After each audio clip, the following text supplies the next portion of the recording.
Hey everyone, it's John with Loan Depot. Hope you're having a great Friday, though it is freezing out there. I was thinking would help you warm you up talking about credit. No, seriously. I had a few borrowers call me. A couple of them were looking to refinance their current mortgage, and another one was looking to get pre-approved, and they all had some challenges with their credit. It wasn't where they wanted it to be, and had some questions regarding, the best approach to having a positive effect on their credit, at least in the short term. Though a couple of them will have to probably work a little bit longer.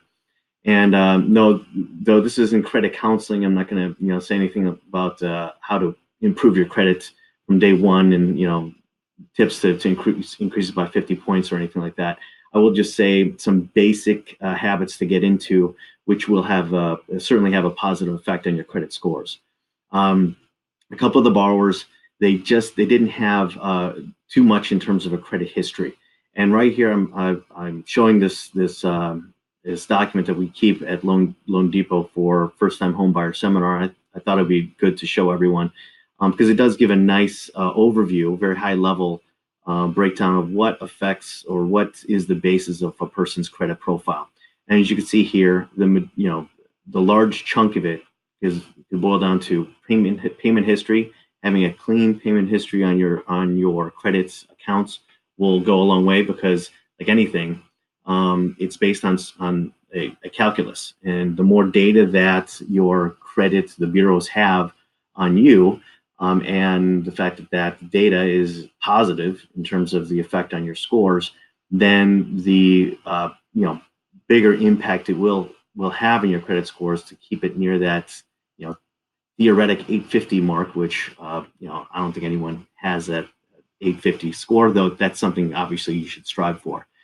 So 35% being clean payment history, and 30% being the balances that you owe. Now, what that means is if you've got a high balance, or at least a credit limit of $1,000, you want to keep that credit balance at 30% of that credit limit. That if you want to, you can stay below that 30% mark, or even keep it at, pay it off every single month. That obviously will create that positive payment history and keep that balance below that threshold, that positive threshold.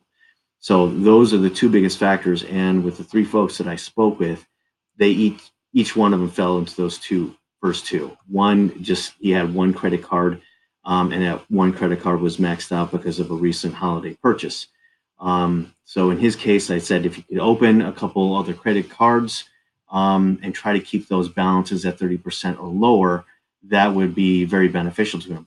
Now, what I'm not saying is to open a bunch of credit cards. I don't want anyone saying John's telling me to open credit cards and to use them and max them out or anything like that. No, having a credit account is fine, but the more important part is you want to keep it in a positive, keep that payment history positive, meaning if you use it, you pay off the balances, or again, keep that balance at 30% of the total line.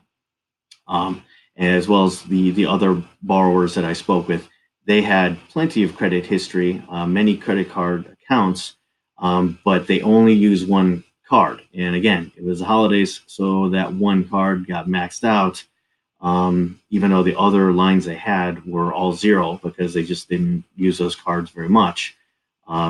In that case, I guess the better approach would have been to use the other cards to keep those balances at 30% or lower. And obviously, at this point, they're working to pay off that one card to get it below that threshold.